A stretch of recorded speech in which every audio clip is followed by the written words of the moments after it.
Hello and welcome back to yet another marvelous video. Today we're diving into one of the most gloriously ridiculous and hilariously iconic comedy trilogies of all time, the Naked Gun franchise. The franchise is back in the spotlight as of late, and it's exciting because Liam Neeson is set to take over from Leslie Nielsen in the new movie, The Naked Gun 444 1/4 Law of Toughness. Fans are super stoked about the return of the world's most clueless, yet somehow effective detective. But before the new movie hits theaters, let's gear up for a hilarious trek down memory lane with 30 insane facts about the franchise. So get ready with your magnifying glasses and police gear, because this ride is as wild as Frank Dreban's police car antics. Anyways, before we get too deep into our explanation, we have a very small request. If you like our content, please support us by subscribing to the channel. It's a small click for you, but for us, it means a lot. Thank you. Let's begin.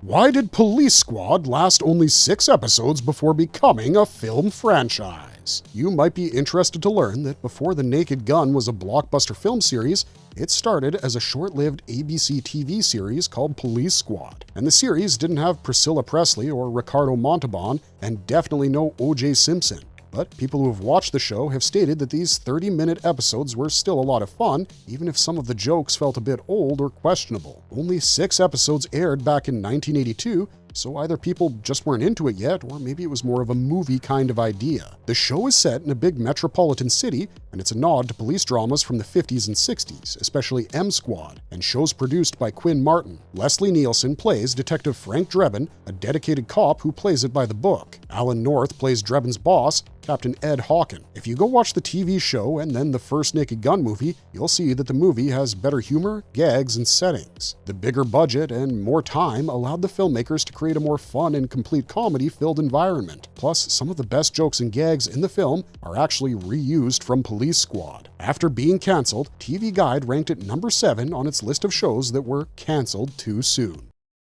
Who was the original choice for Lieutenant Frank Dreban before Leslie Nielsen? As fans, we always assumed that Leslie Nielsen did such a commendable job as Frank Dreban that he had to be the first choice in casting. Turns out that wasn't the case. According to an interview on the Nerdist podcast, David Zucker, Jim Abrahams, and Jerry Zucker mentioned that the original choice for Frank Dreban was Robert Stack, who was popular for his commanding presence and deep voice back in the day. But he turned down the role. Leslie Nielsen, who had just played the role of a serious doctor in the 1980s comedy film Airplane with them, was their second choice.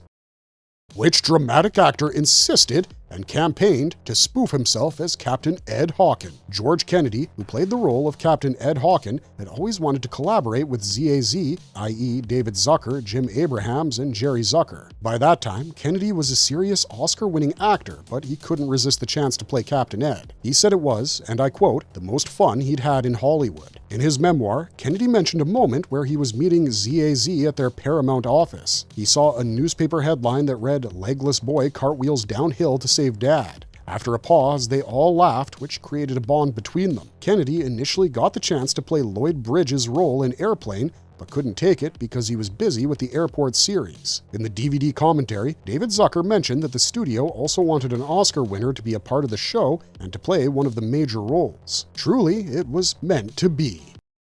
Which straight-faced villain asked for a blasphemous gag to be removed? Ricardo Montalban had an impressive career that lasted 7 decades, and he really did it all, from crime dramas to musicals and even comedies. He was raised in a devout Catholic family. His role as Khan Noonien Singh in 1982's Star Trek II, The Wrath of Khan, got him a lot of accolades, with some people even saying it was his best performance ever. Some have called him the greatest villain of all time. The Zucker brothers were so blown away by his acting that they decided to cast him as the main villain, Vincent Ludwig, in the 1988 movie. Montalban took his role super seriously, which made his scenes with Dreban even funnier. He even found a particular hospital joke in the script blasphemous and asked for it to be removed politely, to which the creative team agreed, showing he had a certain amount of influence in how things went down.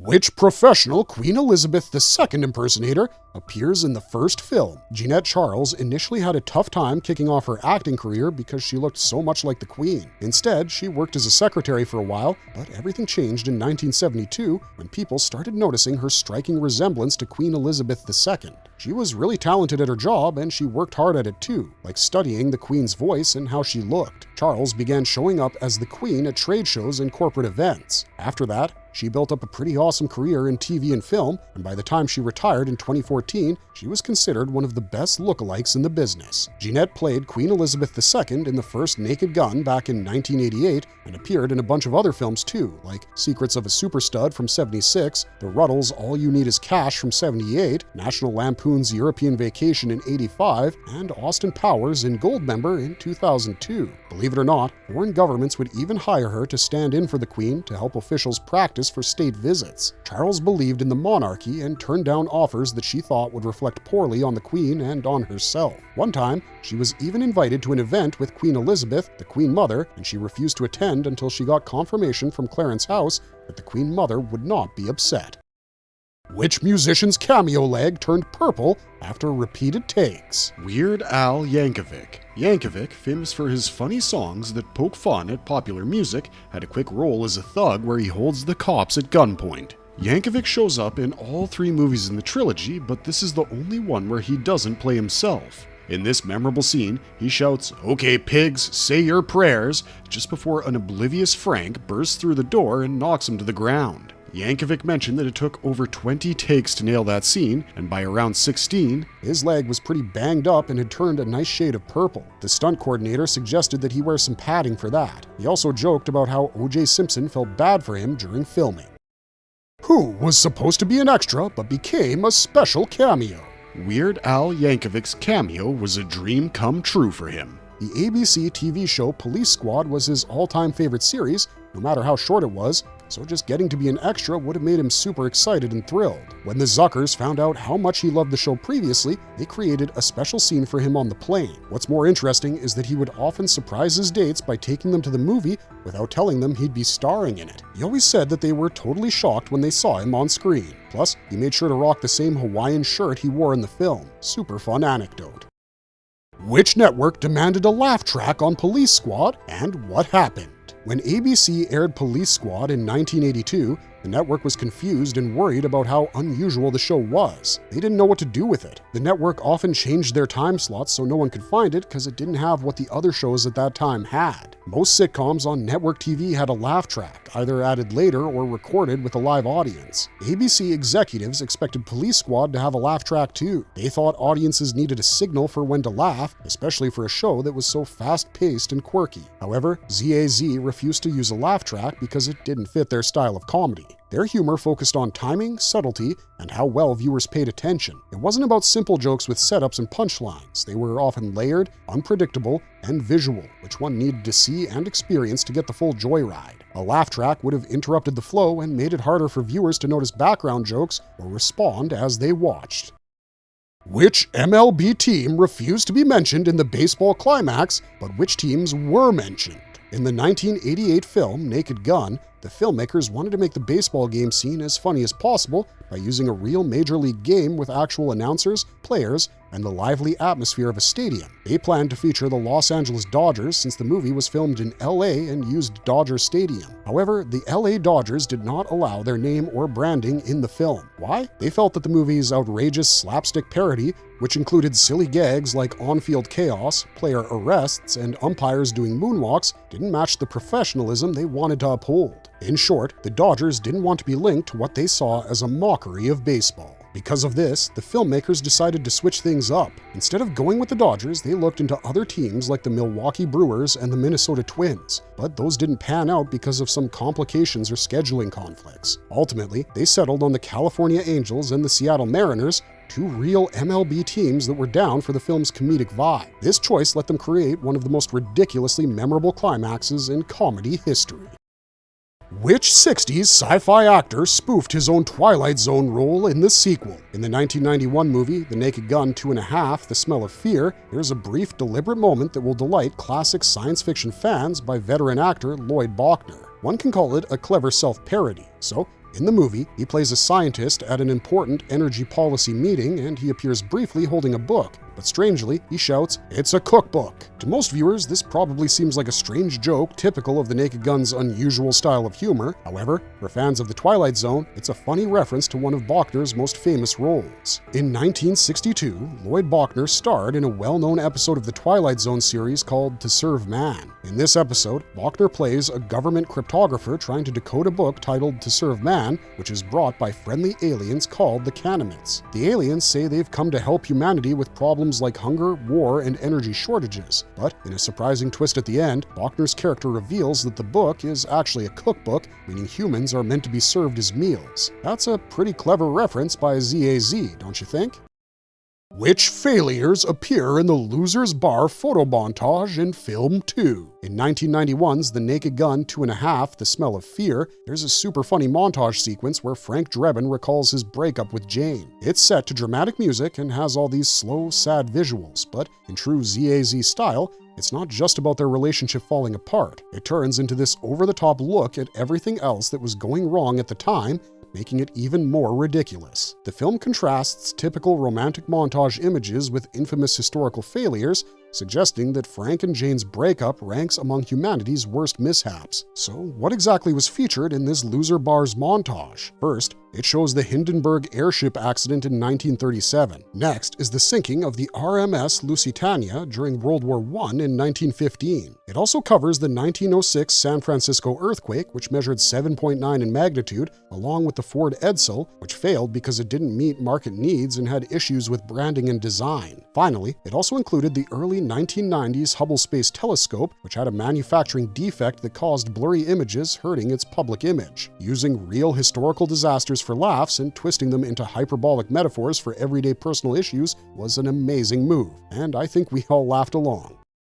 Which real-life slap incident was parodied with the sequel's opening? The opening credits of the second movie end with Zsa Zsa Gabor slapping a police car. Seems brutal, but there is a story behind it. This scene pokes fun at a real incident in Gabor's life that happened in 1989. So what happened? Back on June 14th, 1989 in Beverly Hills, California, Zsa Zsa Gabor was pulled over by police officer Paul Kramer for a traffic stop at 8551 Olympic Boulevard. Things took a wild turn when she allegedly slapped him in the face. Fast forward 3 months to her trial, where a jury found her guilty not just of slapping Kramer, but also for driving without a license and having an open container of alcohol, specifically a flask of Jack Daniels in her pricey Rolls-Royce. It was worth a lot of money, around $215,000, which was a lot of money back then. Judge Charles G. Rubin, in October 1989, sentenced her to 3 days in jail and ordered her to pay fines and restitution, which came to around $13,000. They also ordered her to do community service of 120 hours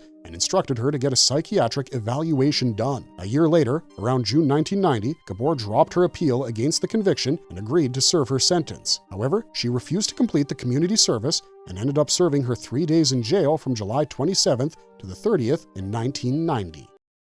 Which filmmaker cameoed as the flintlock shooter in film 2? Yes, there's one scene where the police have the house surrounded and start shooting. Amidst all this chaos and gunfire, what stands out the most is a man dressed in colonial-era attire firing a flintlock musket. That character is played by none other than the co-writer and director, David Zucker. It's pretty awesome when someone from behind the scenes shows up on screen for a moment. His cameo is such a funny surprise visual joke that totally fits the movie's vibe of absurd humor and clever sight gags. Who played a key role before their infamous trial? Before his well-known, highly publicized murder trial, O.J. Simpson acted as Detective Nordberg, the clumsy partner of Frank Dreban, in all 3 movies of the Naked Gun franchise. O.J. Simpson, also known as The Juice, was a professional football player as well as an actor. He played for the NFL's Buffalo Bills for almost 11 seasons. But what did he do that changed him from a well-known actor to wanted in America? In June 1994, O.J. Simpson was charged with murdering his wife, Nicole Brown, and Nicole's friend, Ron Goldman. They were stabbed to death and their bodies were found outside Nicole's condo in Los Angeles. Simpson's murder trial lasted 8 months and received worldwide attention, increasing racial tensions in the U.S. It was also labeled as the trial of the century. He was found not guilty in October 1995. 3 years later, a civil court found him responsible for the murders, and he was ordered to pay $33.5 million to the victims' families, but he paid very little of that amount. In 2007, he was arrested in Las Vegas for armed robbery and kidnapping. The following year, he was found guilty and ended up getting a 33-year sentence with at least 9 years in prison before he could even think about parole. Interestingly, the new reboot acknowledges him by taking a funny and somewhat dark approach. The scene from the trailer shows Nordberg's son shaking his head at his dad's picture in a police squad memorial. Who composed the signature score across all 3 Naked Gun films? The music for the second Naked Gun movie, like the first one as well as the third one, was composed by Ira Newborn. He created the big band and blues theme for the Naked Gun/Police Squad franchise. The score includes 2 notable pieces: Dreban, Hero, which plays at the beginning of the movie, and Thinking of Him, a romantic piece that plays right after the credits. Along with this second film, Varese Sarabande released a soundtrack featuring the best pieces by Newborn from both films. In the year 2014, La La Land Records released the full scores for the Naked Gun trilogy. This collection included source music and alternate cues as bonus material. Which real groups bulked up the prison fight scene in the third film? In the 1994 film, The Naked Gun 33 1/3, The Final Insult, there's a wild prison fight scene. The filmmakers hired real biker gangs to make the prisoners look authentic. The scene mimics a gritty prison movie but adds the funny Naked Gun style jokes like slow motion punches and silly fighting sounds. Unbeknownst to most of them, the hired gangs had rival gangs who had shown up for the scene, which is a wild coincidence. Luckily, there were no real fights on set. Which veteran actor shot scenes while battling pneumonia on set? George Kennedy, the longtime co-star of the Naked Gun series as the super stoic boss of Frank Dreban, famously filmed scenes for 1994's Naked Gun 33 1/3, The Final Insult, while suffering from a bout of pneumonia. You know, the serious respiratory illness that's particularly dangerous for older adults. At the time of filming, Kennedy was in his late 60s and crew members and the rest of the team found him coming down with pneumonia while they were shooting a 1970s flashback shootout scene. He was so ill that he couldn't even walk. To make sure the scene was shot, director Peter Segal had Kennedy sit on a bar stool for his entire part in a scene. If you rewatch, you'll notice that Ed never gets up from his stool when Frank meets him. When Ed is supposed to leave, leaving Frank alone with Tanya, Kennedy just leans back out of the shot to create the illusion of his character getting up and leaving. Despite his health challenges, his commitment to continuing with the production to ensure the film stayed on schedule is truly remarkable. What unused sequence from the second film showed up in the third? The flashback scene from Frank Dreban and Jane Spencer's wedding is actually the real ending of the 1991 movie The Naked Gun 2.5, The Smell of Fear. After Frank and Jane get married, the movie provides a traditional happily ever after ending to their on-again, off-again romance.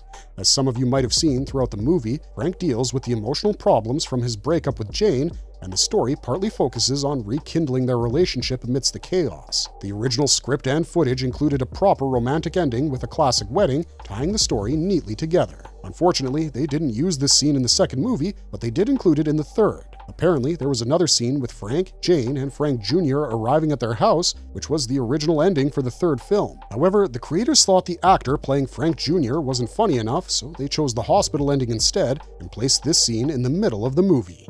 What classic film sequence is parodied in the opening of the third film? The opening scene of the 1994 movie is seriously one of the funniest moments you'll ever see in a comedy, but there's one thing that makes it even funnier and more memorable. This scene parodies the stairway shootout from 1987's The Untouchable, which took its inspiration from the Potemkin Stairs or the Odessa Steps from the 1925 battleship Potemkin. In The Untouchables, the scene was shot in the Chicago Union Station instead of where they had planned, i.e. a hospital. So what exactly happened in Odessa Steps? In the scene, Tsarist soldiers massacre innocent civilians on a grand outdoor staircase in Odessa. The sequence is best remembered for the haunting imagery of a baby carriage bouncing down the steps as gunfire and panic unfold around it. And baby strollers are common imagery used not only by the Untouchables director Brian De Palma, but also by ZAZ in the opening scene of the third movie. In The Naked Gun 1994, Frank, Ed, and Nordberg are hanging out at the train station ready to catch a criminal, but then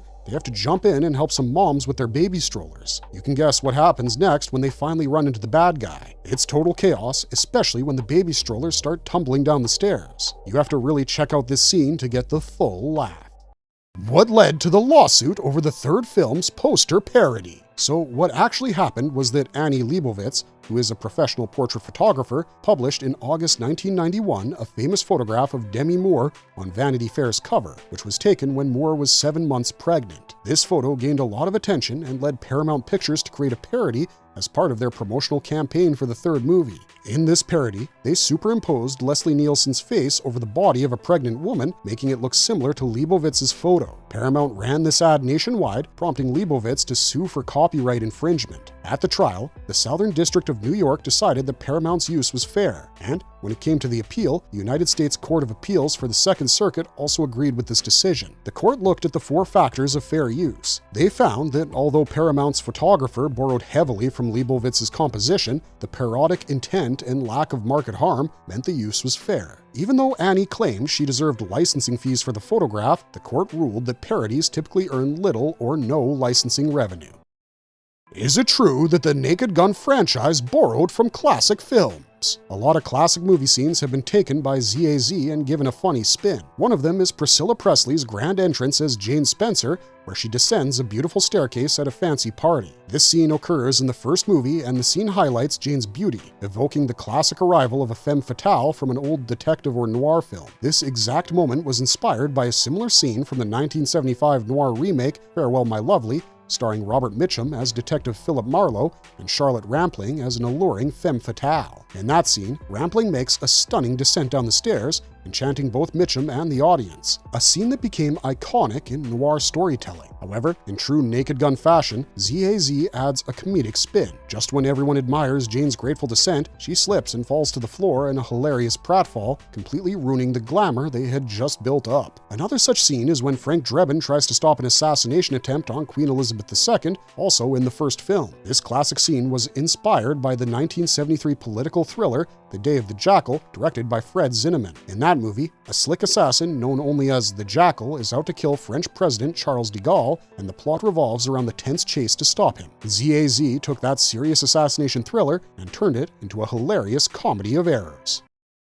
Which 2 retired players appeared as cameos in the first movie? During a game between the California Angels and the Mariners, Reggie Jackson is shown as an outfielder for the California Angels. However, he actually retired from Major League Baseball in 1987, playing for his original team, the Oakland Athletics. Jackson led his teams to first place 11 times in his 21-year baseball career and only had 2 losing seasons. In the movie, he was the one who was hypnotized by Ludwig to kill the Queen during the baseball game. Another former player who made a cameo was Jay Johnstone, who played for the Seattle Mariners in the movie. In reality, Jay wasn't just a pro baseball player, he was a TV sports announcer. Jay was an awesome outfielder in MLB from 1966 to 85 and played for teams like the California Angels, Philadelphia Phillies, New York Yankees, Chicago White Sox, Oakland Athletics, San Diego Padres, Los Angeles Dodgers, and the Chicago Cubs. He was part of 2 World Series winning teams, with the Yankees in 1978 and the Dodgers in 81. He wrapped up his career as a Los Angeles Dodger in 1985.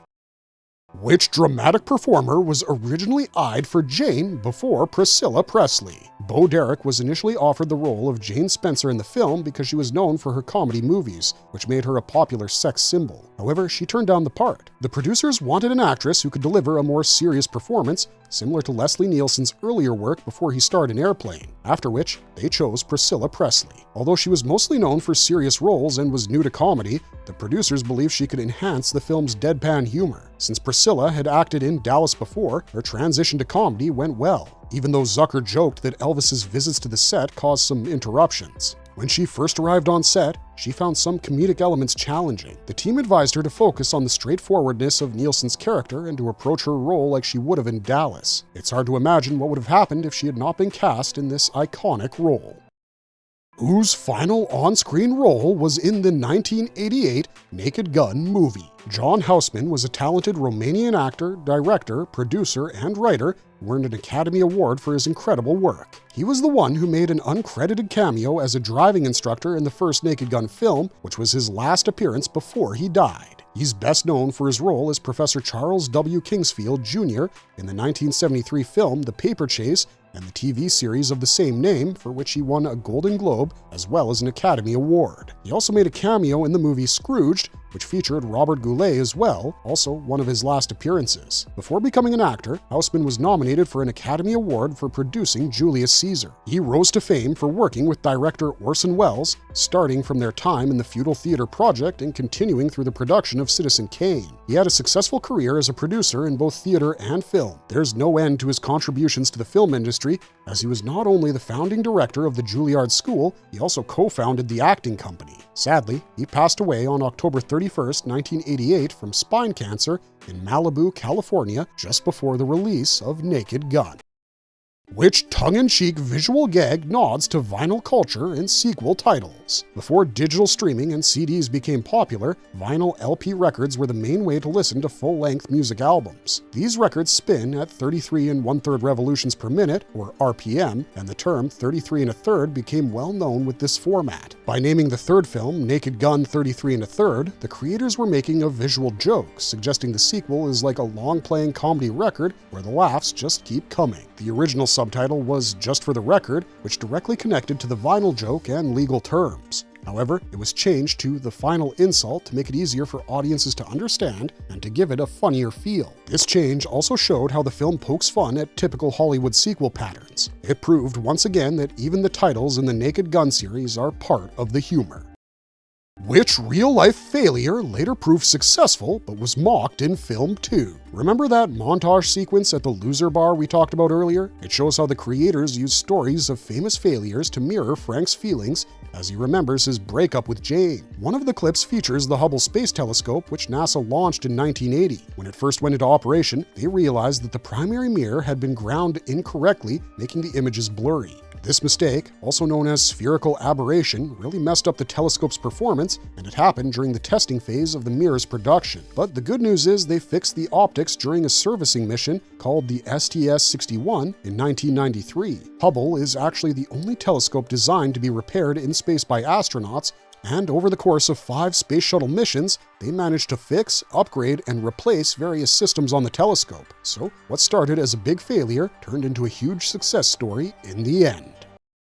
Which scene is a reference to the Exxon Valdez oil spill? In the 1991 Naked Gun 2.5, The Smell of Fear, there's a scene featuring the ship Habsburg Valdez and a television commercial that jokes about hiring tanker captains. These references are related to the Exxon Valdez oil spill, which occurred on March 24, 1989. This spill released 11 million gallons of crude oil into the ocean. The tanker was originally named Exxon Valdez, later called Sea River Mediterranean, and finally just Mediterranean, and it was owned by Exxon Shipping Co., which was part of the Exxon Corporation. The tanker gained widespread infamy when it struck Bligh Reef in Prince William Sound while heading to Long Beach, California. The ship was being captained by Joseph Hazelwood, who was suspected of operating the ship while intoxicated. The spill is one of the largest spills in U.S. history and is considered one of the biggest ecological disasters in history. Is it true that the franchise almost had a video game? In 2011, Paramount and game-centric media released a game called The Naked Gun ICUP. This point-and-click adventure game is based on the Naked Gun franchise and lets you play as Frank Dreban's son, voiced by AJ Locascio, since Leslie Nielsen had passed away in 2010. The game was downloadable and came out in episodes which were available on Android and iOS. Robert Locash, who wrote for the third Naked Gun film, created the story and concept. A press release from Game-Centric mentioned they were spoofing modern crime dramas and lampooning popular video games. The Naked Gun ICUP was specifically designed as a continuation of the classic film franchise for the digital age. The game received mixed reviews and an average score of 60 on Metacritic. Now, we can only find some videos and trailers on YouTube and some .apk files on some websites that we're a little afraid to download. Most of the game's data servers are down and nothing else is available. Unfortunately, the Naked Gun ICUP has fallen firmly into abandonware territory. At Hugh's funeral was the Naked Gun theme played. Leslie Nielsen passed away from pneumonia on November 28, 2010, at the age of 84. He was surrounded by friends and family, and the news of his demise was shared by his nephew on the CBOJ radio station. His body is buried in Evergreen Cemetery in Fort Lauderdale. As a final joke, he chose "Let Her Rip" for his epitaph. In December 2010, during the funeral procession, Dominic Hauser honored him by playing the Naked Gun theme, while the Canadian Mounted Police escorted his casket in Fort Lauderdale. Nielsen played Lieutenant Frank Dreban for the last time in the 1991 movie, which ended the Naked Gun trilogy after he portrayed the character for 12 years. Is it true there were celebrity cameos in all 3 films? Yes, it's true. This movie is packed with several surprise cameos. In the first movie, besides MLB players Jay Johnstone and Reggie Jackson, a bunch of famous umpires from the National League like Joe West, also known as Cowboy Joe, and Doug Harvey, aka God, made quick appearances. The American League also had umpires like Ken Kaiser and Ron Luciano show up, plus some well-known announcers like Kurt Gowdy, Mel Allen, Dick Enberg, Jim Palmer, Tim McCarver, and Dick Vitale also made their cameo appearances as play-by-play commentators. In the second movie, there's a funny cameo scene with Weird Al Yankovic playing a man with a tuba who gets into a scuffle with Frank Dreban after Frank accidentally messes up his instrument. But he's not the only cameo. Zsa Zsa Gabor shows up as herself at a White House dinner party, Mel Torm sings at the same event, and Larry McCormick pops in as a news anchor covering everything that's happening. In the third and final Naked Gun film, there are celebrity cameos because the movie revolves around stopping the gang from blowing up the Academy Awards. Actors like Raquel Welch, Pia Zadora, and Olympia Dukakis appear as themselves, attending the Oscars event. Kareem Abdul-Jabbar appears as a basketball player in a scene, and Montel Williams appears as himself in a talk show. Courtney Cox also briefly appears as one of the 5 nominees for Best Actress at the Oscar Awards ceremony, but her name doesn't appear in the credits. This actually happened prior to the release of Friends. Marvelous verdict! And there you have it, 30 insane facts about one of the most riotously funny trilogies ever made. Which one blew your mind the most? How excited are you for the new reboot starring Liam Neeson? What are your thoughts on the absence of ZAZ in the latest reboot? Let us know all of your theories and opinions in the comments section down below. If the trailer's anything to go by, Neeson's comedic side, which definitely wasn't on our 2025 bingo card, along with the classic naked vibes coming back and some super awkward jokes, means this might be the reboot we didn't even know we needed. Until next time, stay classy, and we'll see you guys in our next video. And remember, there's always a comedic side to certain catastrophes. 7 bucks.